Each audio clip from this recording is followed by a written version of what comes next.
अस्सलाम वालेकुम my dear students. उम्मीद है कि आप सब ठीक होंगे। आज हमारा लेक्चर नंबर 6 है और आज के लेक्चर में इंशाल्लाह बच्चों हम जो है वो बैलेंस शीट का फॉर्मेट जो है वो डिस्कस करेंगे। तो आपने लास्ट क्लासेस के अंदर भी जो है वो बैलेंस शीट बनाई होगी, लेकिन बच्चों जो लास्ट क्लास के अंदर आपने बैलेंस शीट बनाई थी वो आपने सोल प्रोप्राइटरशिप या पार्टनरशिप की बनाई थी। लेकिन यहाँ पे जो हम बैलेंस शीट बनाएंगे ये हम बनाएंगे कंपनी की। तो बच्चों ट्रेडिंग और प्रॉफिट एंड लॉस अकाउंट तो ऑलमोस्ट सेम है, लेकिन बैलेंस शीट जो है वो कंपनी की थोड़ी सी डिफरेंट होगी सोल प्रोप्राइटरशिप से। तो आज हम इसका फॉर्मेट देखेंगे। तो बच्चों आपने ये फॉर्मेट जो है वो आज अच्छी तरह से याद कर लेना। तो इसमें बच्चों आपने सबसे पहले उसका नाम लिख लेना है, उसके बाद बैलेंस शीट लिखेंगे, उसके बाद एज ऑन जो भी आगे डेट बताई होगी। तो ये बच्चों इसमें आपके पास दो साइड्स आएंगी, एक आएगी आपके पास लाइबिलिटी साइड और दूसरी आपके पास आएगी एसेट साइड। जी बच्चों एक तो ये डिफरेंस यहाँ पे आ गया। आप जो लास्ट क्लास के अंदर आपने जो बैलेंस शीट बनाई थी उसमें आप एसेट इस साइड पे लिखते थे, लाइबिलिटी जो है वो आप इस साइड पे लिखते थे। लेकिन यहाँ पे जब हम कंपनी की बैलेंस शीट बनाएंगे तो उसमें लाइबिलिटीज़ आपने लेफ़्ट साइड पे लिखनी है और एसेट जो है वो आप राइट साइड पे लिखेंगे। लेकिन यहाँ पे बच्चों एक चीज़ आपने याद रखनी है, बैलेंस शीट के अंदर ये डेबिट और क्रेडिट साइड नहीं होती। क्लियर, ये बात आपने क्लियरली माइंड में रखनी है। ट्रेडिंग अकाउंट में, प्रॉफिट एंड लॉस अकाउंट में और profit and loss appropriation account में तो डेबिट एंड क्रेडिट साइड होती है, लेकिन बैलेंस शीट के अंदर जो है वो हम डेबिट और क्रेडिट साइड नहीं होती। ये कहलाती है लाइबिलिटी साइड और ये एसेट साइड। तो इसीलिए आपने लास्ट क्लास के अंदर आपने देखा होगा हम यहाँ पे एसेट्स लिखते थे, यहाँ पे लाइबिलिटीज़ लिखते थे। तो उसमें जो है वो डेबिट और क्रेडिट साइड नहीं होती, इसलिए हमने इसकी जगह भी चेंज कर दी है। क्लियर जी बच्चों। तो सबसे पहले हम देखते हैं लाइबिलिटी साइड पे। यहाँ पे इसकी जो लाइबिलिटी साइड है ये भी टोटली डिफरेंट होगी।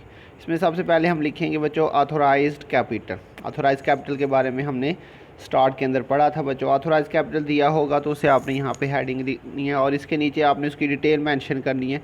फ़िलहाल यहाँ पे मैं इसकी डिटेल नहीं लिख रहा क्योंकि अभी हमारे पास जो है वो इसकी अमाउंट्स वगैरह नहीं है। तो जस्ट मैं आपको फॉर्मेट बता रहा हूँ, जब क्वेश्चन करेंगे तो उसमें हम यहाँ पे हेडिंग देंगे ऑथोराइज कैपिटल और उसके नीचे आगे बच्चों यहाँ पे हम उसकी डिटेल्स भी आगे लिखेंगे। उसके बाद बच्चों नेक्स्ट हेडिंग आएगी issued, subscribed and paid up capital. ये बच्चों मैं आपको जस्ट हेडिंग्स बता रहा हूँ, इसके अंदर जो चीज़ें आएंगी वो हम क्वेश्चन में देखेंगे। आपने फ़िलहाल ये हेडिंग्स याद कर लेनी है इसकी। दूसरी हेडिंग बच्चों हमारी क्या आ जाएगी, issued, subscribed and paid up capital. ये क्या होती हैं इसके बारे में भी हम बहुत डिटेल के साथ लास्ट लेक्चर्स में पढ़ चुके हैं।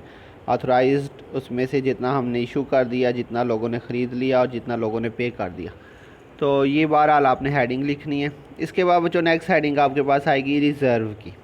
रिज़र्व के अंदर बच्चों आपने कुछ चीज़ें लिखनी है। प्रॉफिट एंड लॉस अप्रोप्रिएशन जो आपने बनाया था उसका जो बैलेंस आएगा वो आपने यहाँ पे लिखना है। इसके अलावा शेयर प्रीमियम अगर क्वेश्चन में दिया हुआ है वो भी बच्चों आपने रिज़र्व की हेडिंग में लिख लेना है।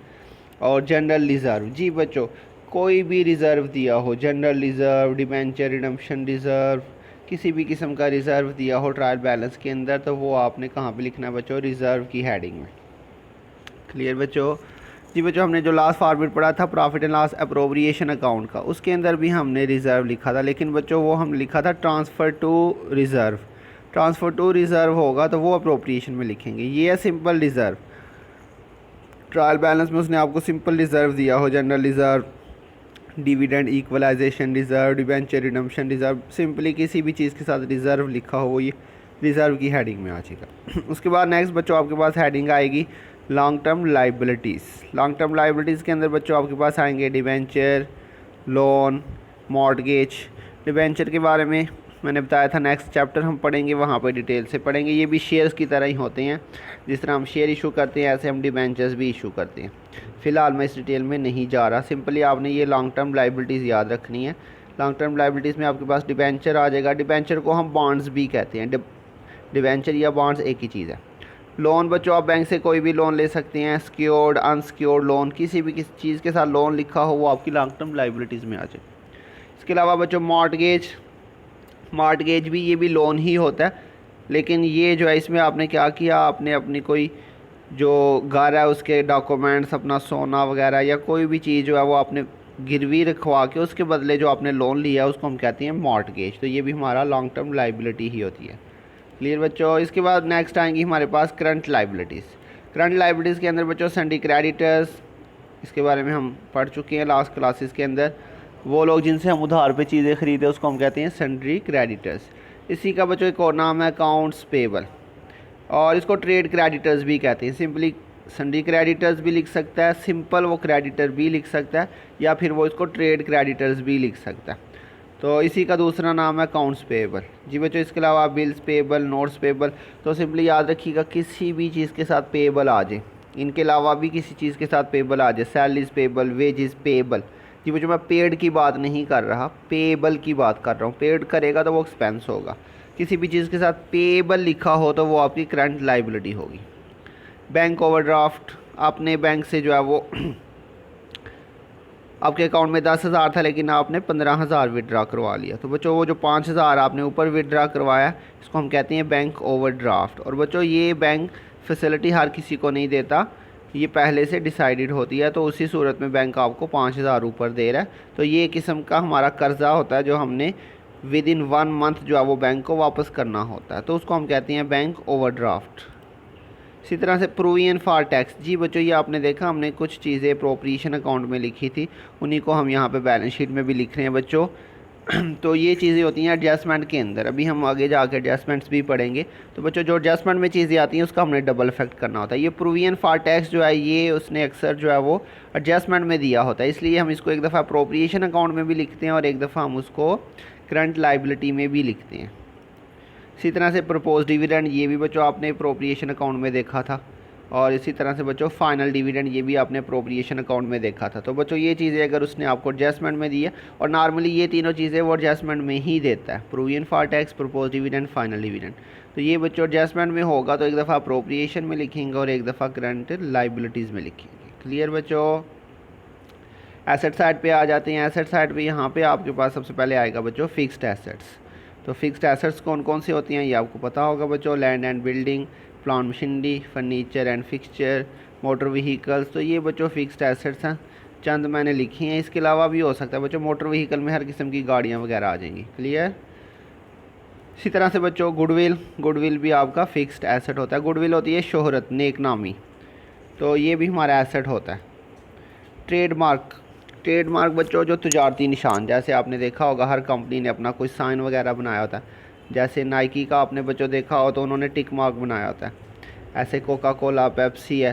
तो बच्चों हर कंपनी ने अपना जो है वो कोई ना कोई ट्रेडमार्क बनाया होता है, तो वो कंपनी का एसेट होता है, फिक्स्ड एसेट। कॉपीराइट, जी बच्चों जैसे आप अगर कोई भी बुक है आपके पास, आप उसको ओपन करें तो उसके फर्स्ट या सेकंड पेज पे लिखा होगा कि कॉपीराइट्स आर रिजर्व्ड, मतलब जिसने बुक लिखी हुई है उसने इसको रजिस्टर करवा के उसके जो राइट है वो रिज़र्व करवा लिया हुआ है। अब कोई दूसरा आदमी इस बुक को जो है वो प्रिंट या पब्लिश नहीं कर सकता, अगर वो करेगा तो उसके ख़िलाफ़ केस हो जाएगा। तो ये सिर्फ उसी का राइट होता है जिसकी ये बुक है, जिसने इसको जो है वो रजिस्टर करवाया हुआ है, उसको हम कहते हैं कॉपीराइट। तो ये भी बच्चों हमारा एसेट होता है। हम अपनी वीडियो वगैरह के भी कॉपीराइट ले सकते हैं और अपनी ऑडियोज़ वगैरह या बुक से रिलेटेड। उसके बाद है बच्चों पेटेंट। पेटेंट बच्चों जैसे कंपनीज़ होती हैं मेडिसिन बनाने वाली, वो अपना कोई जो है वो मेडिसिन बनाती हैं, उसका कोई वो फार्मूला बनाती हैं, उस फार्मूले को वो रजिस्टर करवा लेती हैं, तो फिर कोई दूसरी कंपनी उस फार्मूले को यूज़ करके वो वाली मेडिसिन नहीं बना सकती। हाँ बच्चों, उस फार्मूले के अंदर थोड़ा बहुत चेंज करके वो उस तरह की मेडिसिन बना लेते हैं। आपने अक्सर सुना होगा, आप मेडिकल स्टोर पे जाएं तो सम टाइम वो आपको कहती हैं कि हमारे पास इस कंपनी की जो है ना ये मेडिसिन नहीं है, लेकिन यही मेडिसिन दूसरी कंपनी की अवेलेबल है। तो वो मेडिसिन वही होती है, दूसरी कंपनी ने क्या किया होता है उसका फार्मूला थोड़ा सा चेंज कर देती है। तो बच्चों अगर आपने कोई मेडिसिन बनाई है, आप उसका फार्मूला बनाते हैं, आप उसको रजिस्टर करवा लेते हैं, तो वो आपका पेटेंट कहलाता है। जी बच्चों, ऐसा करना इसलिए ज़रूरी होता है कि फॉर एग्ज़ाम्पल आप जब आप एक मेडिसिन बनाते हैं उसके ऊपर पूरी रिसर्च होती है, उस पर टाइम लगता है, पैसे लगते हैं। तो अगर आप उसको रजिस्टर नहीं करवाते, आप फार्मूला बना के मेडिसिन बना के मार्केट में इशू कर देते हैं, तो दूसरी कंपनीज आसानी से उस फार्मूले को जो है वो फॉलो करके मेडिसिन बना लेंगी, तो आपको नुकसान होगा। इसलिए हम अपने फार्मूले को रजिस्टर करवा लेते हैं, ये हमारा पेटेंट कहलाता है। उसके बाद है बच्चों डेफर्ड कास्ट। डेफर्ड कास्ट बच्चों ऐसी कास्ट होती हैं, ऐसे एक्सपेंस जिनकी अमाउंट ज़्यादा हैवी होती है उसको हम क्या कर देते हैं, उनको हम डेफर्ड कास्ट पे बैलेंस शीट, डेफर्ड कास्ट के तौर पे बैलेंस शीट में लिख लेते हैं और फिर हम आहिस्ता आहिस्ता उसमें से जो है वो थोड़ी थोड़ी अमाउंट जो है वो एक्सपेंस में कन्वर्ट करते जाती हैं। इसकी वजह ये होती है कि अगर हम सारे का सारा जो एक्सपेंस है वो चूँकि हैवी एक्सपेंस होता है, अगर सारे का सारा हम जो है वो अपनी प्रॉफिट एंड लॉस अकाउंट के अंदर इकट्ठा ही लिख दें तो उसकी वजह से हमारी जो इनकम है वो पहले ही साल में बहुत कम शो होगी, बल्कि लॉस में चली जाएगी। और ये भी अकाउंटिंग का रूल है कि एक एक्सपेंस जो आपने किया है उसका बेनिफिट आपको जितने सालों तक मिलता रहेगा आपने उस एक्सपेंस को उतने सालों में डिवाइड कर देना। जैसे कि बच्चों प्रीलिमिनरी एक्सपेंस है, ये आपका डेफर्ड कास्ट होता है। प्रीलिमिनरी एक्सपेंस बच्चों क्या होता है, कंपनी को स्टार्ट करने के ऊपर जो हमारे खर्चे होते हैं उसको हम प्रीलिमिनरी एक्सपेंस कहते हैं। और ये बच्चों काफ़ी हैवी एक्सपेंसेस होते हैं, जैसे कि बिल्डिंग वगैरह हमने परचेज़, बिल्डिंग की जो है वो कंपनी की रजिस्ट्रेशन है, उसके डॉक्यूमेंट्स वगैरह बनाने हैं, शेयर इशू करनी है, उसके ऊपर जितने भी खर्चे आ रहे हैं। उसके बाद है बच्चों टेक्निकल नो हाउ, ये ज़रा समझ लीजिएगा बच्चों। सम टाइम हम कोई मशीनरी वगैरह जो है वो हम परचेज़ करती हैं, लेकिन उस मशीनरी को चलाने के लिए हमें किसी एक्सपर्ट को बुलवाना पड़ता है जो आके हमें जो है वो मशीनरी को ऑपरेट करना सिखाता है। तो इसके बदले बच्चों वो काफ़ी हैवी जो है वो फ़ीस चार्ज करता है, जिसे हम कहते हैं टेक्निकल नो हाउ। क्लियर? तो ये भी हमारा डेफर्ड कास्ट में आएगा। इसी तरह से बच्चों discount on issue of share या discount on issue of debenture भी हो सकता है। तो ये बच्चों सिंपली डेफर्ड कास्ट है। आपको की मज़ीद जो है डिटेल नेक्स्ट लेक्चर्स के अंदर हम मज़ीद डिस्कस कर लेंगे, लेकिन फ़िलहाल बस आपको इतना आप याद रखिएगा कि डेफर्ड कास्ट में ये चीज़ें आएंगी और ये ऐसे हैवी एक्सपेंस होती हैं जिसको हम एक साल में एडजस्ट नहीं करते बल्कि डिफरेंट ईयर्स में एडजस्ट करते हैं। इसलिए हम इसको एसेट में लिख लेते हैं और इसमें से आहिस्ता आहिस्ता कुछ अमाउंट जो है वो हम एक्सपेंस के तौर पे लिखते जाते हैं। जितनी अमाउंट इसमें से एक्सपेंस के तौर पे लिखेंगे वो यहाँ से माइनस करते जाएंगे और बाकी अमाउंट यहाँ पे लिखते जाएंगे। क्लियर बच्चों? तो सिंपली आपने यहाँ पे बस याद रखना है डेफर्ड कास्ट में ये चीज़ें आनी है। क्लियर? इसके बाद बच्चों आगे आएंगे करंट एसेट्स। करंट एसेट्स में आपके पास cash in hand, cash at bank, sundry debtors. Sundry debtors बच्चों वो लोग जिनको उधार पे चीज़ें सेल की होती हैं उनको सन्डी डेटर्स कहते हैं। इसको अकाउंट रिसीवेबल भी कहते हैं और इसी को बुक डेट्स भी कहते हैं। ये बच्चों एक लफ्ज़ होता है बैड डेट्स, वो हमने प्रॉफिट एंड लॉस में डेबिट साइड पे लिखा था एक्सपेंस पे। बैड डेट्स होते हैं उधार पे चीज़ सेल की लेकिन पैसे नहीं मिले, ये है बुक डेट्स। बच्चे इन दोनों वर्ड्स को मिक्स कर देते हैं, बैड डेट्स अलहदा है और बुक डेट्स अलहदा है। बुक डेट्स हमारा सन्डी डेटर्स का ही नाम है, अकाउंट रिसीवेबल। जी बच्चों इसी तरह से बिल रिसीवेबल, नोट रिसीवेबल, जैसे मैंने यहाँ पे पेबल की बात की, अगर आ जाए तो वो भी आपका करंट एसेट में आएगा। उसके बाद स्टॉक या इन्वेंट्री, जो आपके पास चीज़ें अनसोल्ड पड़ी हुई हैं दुकान में, गोदाम में, वो आपका स्टॉक या इन्वेंट्री कहलाता है।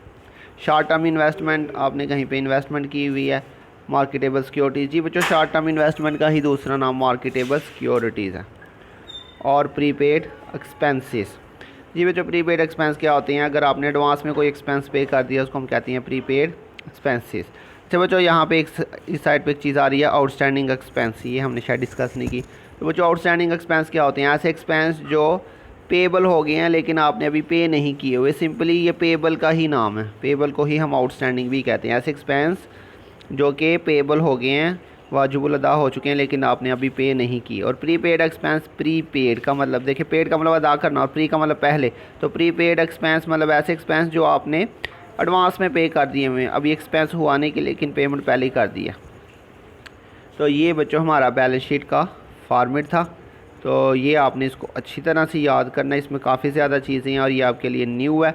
जो आपने पीछे trading profit and loss account पढ़ा वो तो बच्चों आपने ऑलरेडी लास्ट क्लास के अंदर भी पढ़ा था, लेकिन ये जो बैलेंस शीट है ये आपके लिए टोटली न्यू है। इसको बच्चों आपने ज़रा अच्छी तरह से याद करके लिख लेना है। तो मुझे उम्मीद है बच्चों आपको समझ आ गई होगी। अपना ध्यान रखिएगा, इंशाल्लाह बहुत जल्द मिलेंगे नेक्स्ट लेक्चर के साथ। तब तक के लिए अल्लाह हाफिज़।